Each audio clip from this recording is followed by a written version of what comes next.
ಹಾವೇರಿಯಲ್ಲಿ ಮಳೆಗೆ ಅಬ್ಬರಕ್ಕೆ ಹಲವು ಅವಾಂತರ. ಗುಡುಗು ಮಿಂಚು ಸಹಿತ ಮಳೆಗೆ ರಸ್ತೆಗಳೆಲ್ಲ ಜಲಾವೃತ.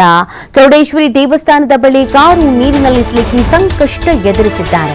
ರಾಜಕಾಲುವೆ ತುಂಬಿ ರಸ್ತೆಯ ಮೇಲೆ ಹರಿದಿರುವಂತದ್ದು ಮಳೆಯ ನೀರು.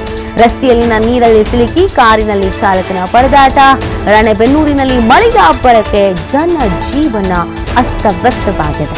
ನೋಡಿ, ಪೂರ್ವ ಮುಂಗಾರು ಎಫೆಕ್ಟ್ ಇದು. ಎಲ್ಲೆಲ್ಲಿ ಮಳೆ ಆಗ್ತಾ ಇದೆ ಅನ್ನೋದನ್ನು ನಾವು ಗಮನಿಸ್ತಾ ಇದ್ದೀವಿ. ಸೊ ಒಂದಷ್ಟು ಕಡೆಯಲ್ಲಿ ಸಮಸ್ಯೆ ಅಂತೂ ಆಗ್ತಾನೆ ಇದೆ. ಅಕಾಲಿಕ ಮಳೆ ಅಂತ ಹೇಳ್ತಾ ಇದ್ರೂ ಕೂಡ ತೀವ್ರ ರೀತಿಯಾದಂಥ ಪ್ರಾಬ್ಲಮನ್ನು ಎದುರಿಸಲಾಗ್ತಾ ಇದೆ. ಸದ್ಯ ಆಲಿಕಲ್ಲು ಸಹಿತ ಭಾರೀ ಮಳೆ ಆಗಿರುವಂಥದ್ದು.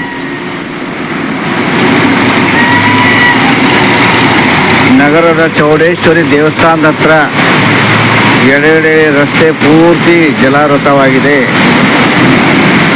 ಒಂದು ಕಾರು ಬ್ಲಾಕ್ ಆಗಿ ನಿಂತಿದೆ ನೋಡಿ. Right side